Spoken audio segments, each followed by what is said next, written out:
warahmatullahi wabarakatuh. Alhamdulillah alamin. Assalatu wassalamu ala asyrafil anbiya wal mursalin wa ala alihi wa sahbihi ajmain. Amma ba'. Segala puji bagi Tuhan semesta alam, kepadanya kita memohon pertolongan atas segala urusan dunia dan urusan akhirat.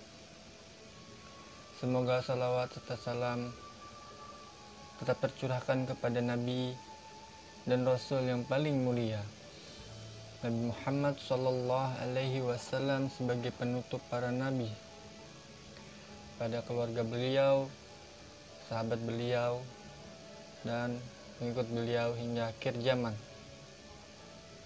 Bulan Ramadan kenapa disebut dengan Syahrut Tarbiyah atau bulan pembinaan dan pendidikan? Karena pada bulan ini umat Islam dididik langsung oleh Allah Subhanahu wa Ta'ala dan diajarkan olehnya supaya bisa mengatur waktu dalam kehidupan secara baik. Kapan waktu makan, kapan kita bekerja, kapan kita istirahat, dan kapan waktu kita ibadah. Tarbiyah adalah sarana yang sangat urgen baik kehidupan insan dan umat, karena dengan tarbiyah akan lahir syakhsiyah Islamiyah mutakammilah mutawajjinah atau kepribadian Islami yang utuh dan seimbang, yang siap menjawab tantangan zaman dengan segala problematika ujian dan cobaan. Dalam bulan Ramadan, Allah Subhanahu wa Ta'ala ingin memberikan tarbiyah kepada kaum muslimin agar tercetak sosok yang salih, meningkatkan keimanannya, berakhlak dan berpengetahuan yang lurus, serta komitmen di jalan dakwah untuk menggapai ridho Allah. Istilah Ramadan itu sendiri dari kata Ramadha yarmudu Ramadan, artinya panas membakar. Panas membakar bisa berasal dari sinar matahari, karena orang Arab dulu ketika memindahkan nama-nama bulan dari bahasa lama ke bahasa Arab, mereka menamakan bulan-bulan itu menurut masa yang dilaluinya. Kebetulan bulan Ramadan masa itu sedang melalui musim panas akibat sengatan terik matahari, apalagi bagi pejalan kaki atas padang pasir pada masa itu. Pada bulan yang sangat istimewa ini terdapat sekian banyak wahana yang bisa dimanfaatkan dalam rangka pengemblengan dan pemanasan diri itu. Dari yang wajib seperti puasa dan zakat fitrah hingga yang sunnah seperti iktikaf, tadarus, tarawih, sedekah dan sebagainya. Dari yang bentuk fisik seperti memberi makan, berbuka kepada fakir miskin, hingga yang psikis seperti sabar, tawakal, amanah, jujur, dan sebagainya. Secara garis besar, kita temui bahwa Ramadan merupakan sarana tarbiyah yang meliputi: pertama, Ramadan merupakan sarana tarbiyah rohiliyah atau pembinaan spiritual.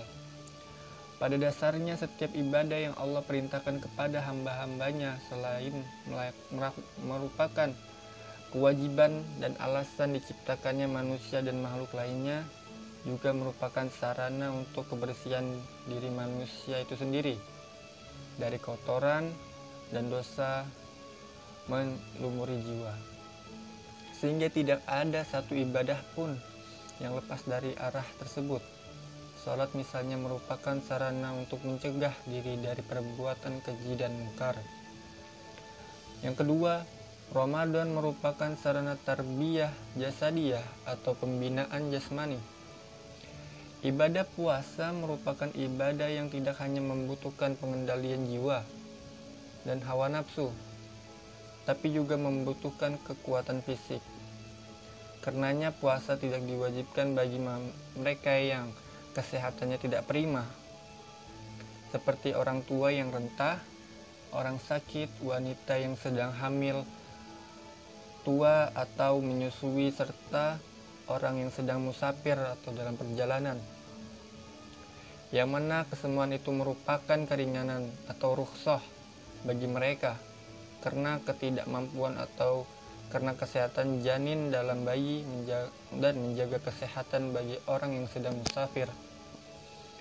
Lalu yang ketiga adalah Ramadan merupakan sarana tarbiyah ijtimaiyah atau pembinaan sosial. Selain melatih diri, puasa juga memiliki sisi pendidikan sosial. Apalagi dalam kewajiban puasa Ramadan, seluruh umat Islam di dunia diwajibkan berpuasa tanpa terkecuali, baik yang kaya atau yang miskin, pria atau wanita, kecuali bagi mereka yang ada uzur. Di sini letak pendidikan sosial. Mereka semua di hadapan mereka sama diperintahkan Allah Subhanahu wa taala, sama dalam merasakan lapar dan dahaga, dan sama dalam ketundukan terhadap Allah Subhanahu wa taala. Lalu yang keempat merupakan sarana tarbiyah khuluqiyah atau pembinaan akhlak. Rasulullah Shallallahu Alaihi Wasallam bersabda dalam hadis riwayat oleh Abu Hurairah radhiyallahu anhu, apabila seorang dari kamu sekalian berpuasa, maka janganlah ia berkata kotor atau berteriak. Bila dicela orang lain atau dimusuhi, maka katakanlah, aku ini sungguh sedang puasa. Dalam hadis lain disebutkan Shallallahu Alaihi Wasallam bersabda, barang siapa yang tidak mampu meninggalkan perkataan dusta dan melakukan perbuatan dusta, maka Allah tidak membutuhkan lapar dan dahaga mereka. Hadis riwayat Bukhari dan Abu Daud. Maka hadis yang terakhir, Al-Alamah Asy-Syaukani berkata, menurut Ibnu Battal, maksud hadis di atas bukan berarti orang itu tidak disuruh meninggalkan puasa, tetapi merupakan peringatan agar jangan berkata bohong atau melakukan perbuatan yang membuat dusta. Sedangkan menurut Ibnu Arabi, maksud hadis ini ialah bahwa puasa seperti itu tidak berpahala. Dan berdasarkan hadis ini, Ibnu Arabi mengatakan pula bahwa perbuatan buruk tersebut di atas dapat mengurangi pahala puasa. Dan terakhir, puncak tarbiyah yang dapat kita raih oleh seorang muslim pada bulan Ramadan adalah mencapai maqam takwa di sisi Allah Subhanahu wa taala, sebagaimana yang telah difirmankan Allah Subhanahu wa taala di penutup perintahnya untuk berpuasa, agar kamu bertakwa, karena dengan puasa sekalian hati dan jasmani terjaga. Sekian tausiah atau ceramah singkat dari saya.